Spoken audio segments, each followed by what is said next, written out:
She was already healed. That is the part most people miss. A woman who had been bleeding for 12 years pushed through the crowd, touched Jesus' clothing, and immediately knew something had changed. The bleeding stopped. Her body was healed. She could have disappeared into the crowd and gone home. Then Jesus stopped walking.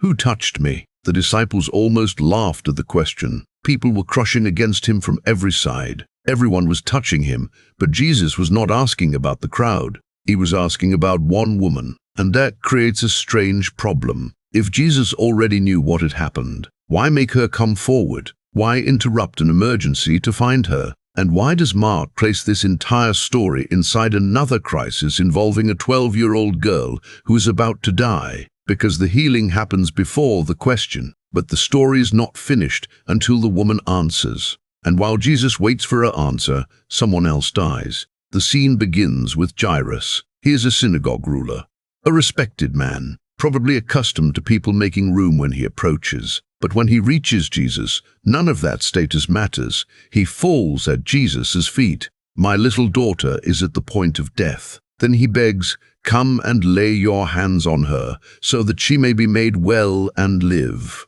Jesus goes with him. Immediately, there is urgency in every step. A child is dying. A father has found the one person he believes can save her, and now a huge crowd follows. Imagine Jairus trying to move through it. Every delay matters. Every person in the way costs time. Then somewhere inside that crowd is another person, a woman Mark does not name. She has been bleeding for 12 years. 12 years. Not 12 days, not one terrible month. 12 years. Mark says she suffered under many physicians. She spent everything she had. Instead of getting better, she became worse. Her illness has taken her health, her money, her time, and under the purity laws of Leviticus, a persistent flow of blood also carried serious ritual consequences. That does not mean she was morally guilty. It means her condition affected ordinary religious and social life in ways modern readers can easily underestimate. 12 years of illness could become 12 years of isolation. Then she hears about Jesus, and she makes a decision. "If I touch even his garments, I will be made well." Notice what she does not do. She does not walk in front of Jesus and ask publicly. She does not explain 12 years of medical history. She does not want the crowd looking at her. She comes from behind, touches his garment, and immediately the flow of blood dries up. Mark says she feels in her body that she has been healed. Done. The miracle has happened. Jesus could keep walking. Jairus certainly wants him to keep walking, but Jesus stops. He turns around. "Who touched my garments?" The disciples are confused. You see the crowd pressing around you, and yet you say, "Who touched me?" They have a point. This is not a quiet room. People are pressing against Jesus. Hands everywhere, bodies everywhere. From their perspective, asking who touched him makes no sense. But Jesus says he knows power has gone out from him. Then he looks around. He is looking for someone, and now the healed woman realizes she cannot disappear. Mark says she comes in fear and trembling, falls before him, and tells him the whole truth. That phrase matters.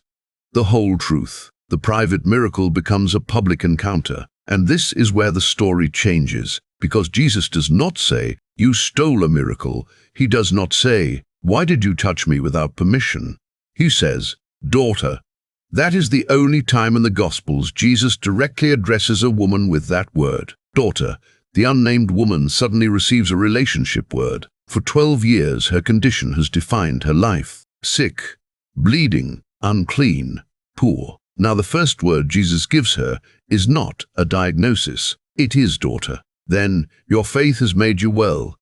Go in peace and be healed of your disease. But wait, she was already physically healed before Jesus asked the question. Mark told us that the bleeding stopped the moment she touched him. So why stop? Why expose her? Because Jesus is giving her something the secret touch could not give by itself. She knew something happened in her body. Now she hears Jesus say what happened. She does not leave wondering, did I take something I was not supposed to take? Was this accidental? Will it last? Does he know? Is he angry? Jesus turns a hidden cure into an acknowledged restoration. The woman wanted his power without his attention. Jesus gives her both. She reached his back. He gave her his face. That is why who touched me matters. The question is not there because Jesus lacks information in the ordinary sense. At minimum, the narrative already tells us he knows something has happened and deliberately searches the crowd. The question pulls the hidden person into the open. Jesus often asks questions like that, not because the answer is inaccessible to him, but because the person needs to speak. After Adam sins, God asks, "Where are you?" God has not lost Adam. After Cain kills Abel, "Where is Abel, your brother?" God has not misplaced Abel. Jesus asks blind Bartimaeus, "What do you want me to do for you?" The answer seems obvious, but Bartimaeus says it. "Rabbi, let me recover my sight." Biblical questions often reveal people. They make what is hidden become spoken. And this woman has spent 12 years living with something hidden inside her body. Now Jesus asks her to step out from behind him. But there is a problem.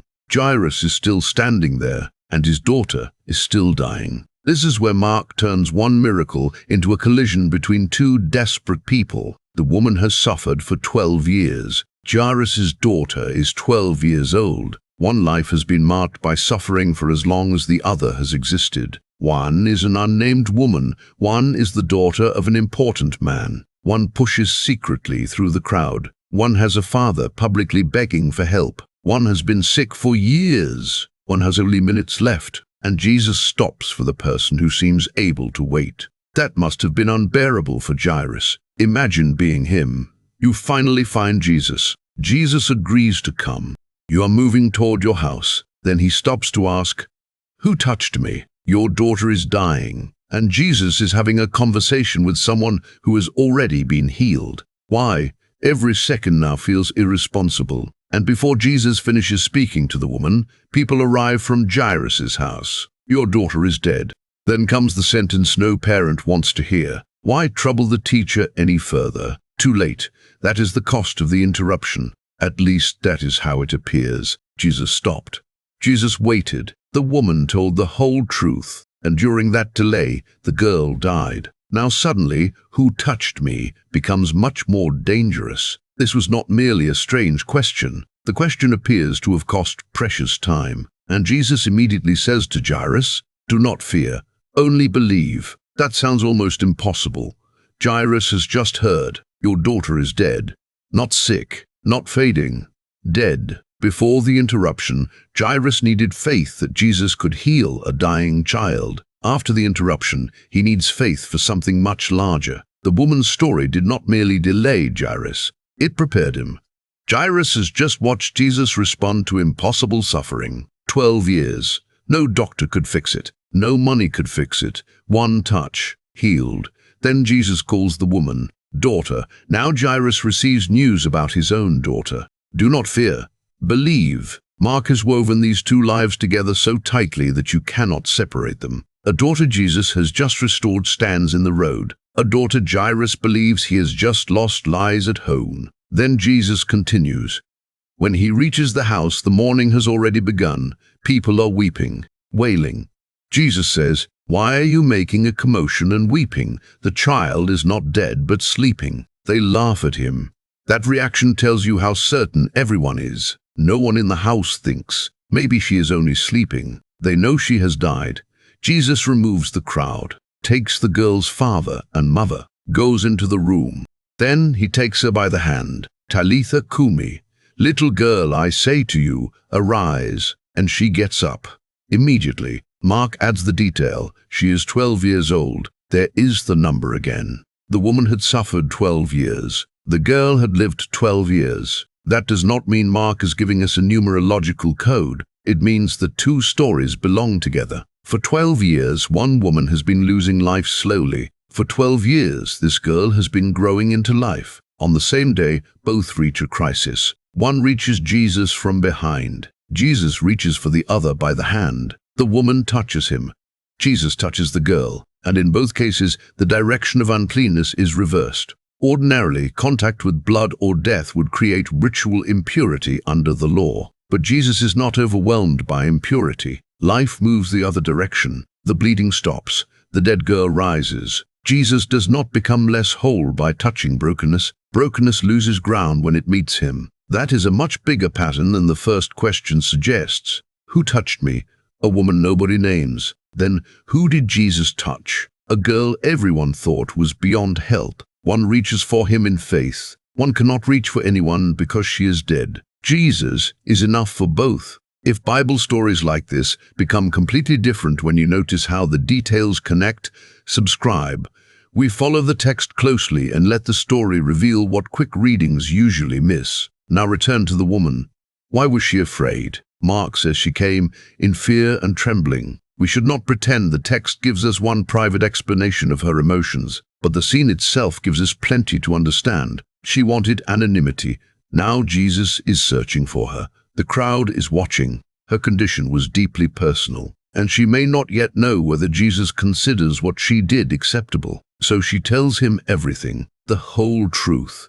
And Jesus does not shame her. That is important because sometimes this story is reduced to, she had enough faith, so she activated a miracle. But the gospel is more personal than that. Faith is not a magic technique. The garment is not a magical object. The crowd is touching Jesus too. The difference is not that his clothing contains some mechanism anyone can exploit. The story centers on Jesus himself. The woman believes that even reaching him is enough, and Jesus deliberately identifies her faith. Your faith has made you well. Her trust is directed toward him. That is why the disciples' confusion is useful. Everyone is touching Jesus. Only one touch becomes the center of the story. Physical proximity is not the same as faith. You can be pressed against Jesus in a crowd and still miss what the woman sees. She believes there is something in him that 12 years of human effort could not supply. But Jesus refuses to let her leave believing only in an anonymous force. He speaks to her. That may be the most important correction in the scene. She approaches Jesus as though healing can happen without relationship. Come from behind. Touch. Disappear. Jesus turns around. Daughter. The miracle becomes personal. And notice the contrast with Jairus. Jairus begins face to face. He falls at Jesus' feet. He speaks. The woman begins hidden. She ends at Jesus' feet. She speaks. Both stories bring desperate people to the same place. At his feet, the powerful man, the anonymous woman, the dying child's father, the suffering woman. Status collapses there. Jairus cannot save his daughter with influence. The woman cannot save herself with money. Both come empty, and Jesus does not treat one as more worthy of attention. That is probably another reason Mark interrupts Jairus' story with hers. If Mark simply wanted to tell us Jesus raised a girl, he could. Jairus comes, Jesus goes, girl dies, Jesus raises her. Simple. Instead, Mark stops the emergency. Why? Because the interruption reveals Jesus. A desperate father sees delay. The reader sees that Jesus is not governed by social rank or panic. He can stop for the forgotten person without losing the person everyone thinks is more urgent. That is a kind of authority we rarely notice. Jesus is never frantic. Jairus is racing against death. Jesus is not. The messengers say, too late. Jesus behaves as though death has not made him late. That is astonishing. For everyone else, the interruption changes the possibilities. Before, healing. After, funeral. For Jesus, the situation has changed, but his authority has not. The woman's healing does not prevent the girl's restoration. Jesus does not have to choose which desperate person gets enough of him. That is the hidden answer to Jairus' nightmare. He may have been thinking, why her now? My daughter cannot wait. Jesus shows him, your daughter is not outside my reach because I stopped for someone else. That is not a promise that every delay in life ends with an immediate miracle. The gospel does not give us permission to turn Jairus' story into a formula. People still die. Christians still wait. Not every hospital room ends like this house. The point is about who Jesus is in the story. Delay does not mean his power has expired. Death does not move someone beyond his authority, and the person everyone else overlooks is not invisible to him. That is why the two uses of daughter are so beautiful. Jairus begins with, my little daughter. That is his entire world. Jesus stops for another woman and calls her daughter. Then he goes to Jairus' daughter, two daughters, one publicly loved by her father, one introduced without any family at all. Jesus sees both, and he does not merely restore bodies, he restores people to life around them. The woman can go in peace. The girl is returned to her parents. Then Jesus says something almost surprisingly ordinary. Give her something to eat. A few moments ago, she was dead. Now feed her. That tiny instruction pulls the miracle back into ordinary life. Her parents do not receive a symbol. They receive their daughter, alive, hungry. The woman does not receive an abstract lesson. She receives her body back after 12 years. These miracles are physical, personal, concrete. That matters. And it helps answer another question people sometimes ask. Did Jesus truly not know who touched him? The gospel does not explicitly explain the mechanics of Jesus' knowledge in that moment, so we should avoid pretending it does. Mark tells us Jesus immediately knows power has gone out from him. He turns.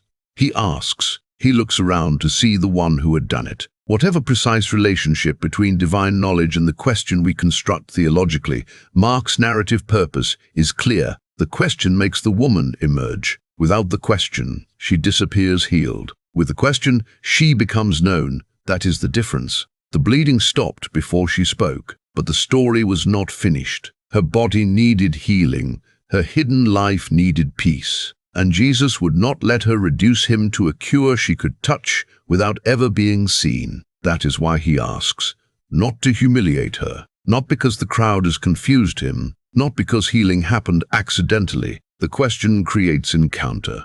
Who touched me? She could have stayed silent. The crowd was large, but she comes forward trembling. And when she tells the truth, Jesus gives her words she could never have stolen secretly from his garment. Daughter, your faith has made you well. Go in peace.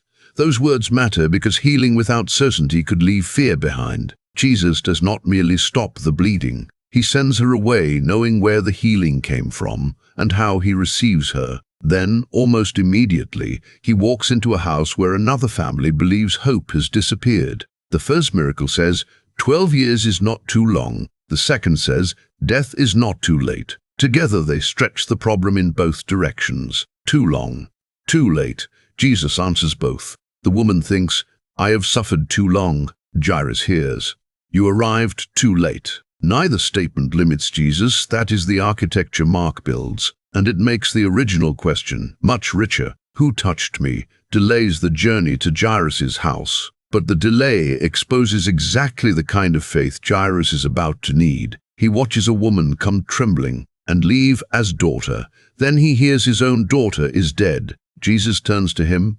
Do not fear, only believe. The woman reached Jesus believing, if I touch him, I will be healed. Now Jairus must keep walking with Jesus when there is nothing left to touch but death. One person's faith becomes the scene immediately before another person's impossible test. That is why Mark does not tell these stories separately. The interruption is the story, and maybe that is the detail we most often miss. We think Jesus stopped Jairus' miracle to perform another miracle. Mark shows something more precise. Jesus stopped for a person who had probably spent years being defined by a condition, a person who wanted to take healing anonymously because anonymity felt safer. Jesus could have let her go. He did not. He called her out of hiding, and then he called her daughter. That word is the answer, because Jesus' question was never merely, which hand touched my robe? It was, where is the person who came to me believing she had to disappear afterward? He would not let her disappear. And then he goes to the house of Jairus, takes another daughter by the hand, and calls her back into life. The woman reached for Jesus from behind. Jesus turned and gave her his face. The girl could not reach for him at all. Jesus reached for her. One was healed before she spoke. The other was raised before she could speak. Neither was forgotten. So why did Jesus ask, who touched me? Because the miracle was already complete in her body. But Jesus was not finished with the woman. She wanted to leave healed. He wanted her to leave known.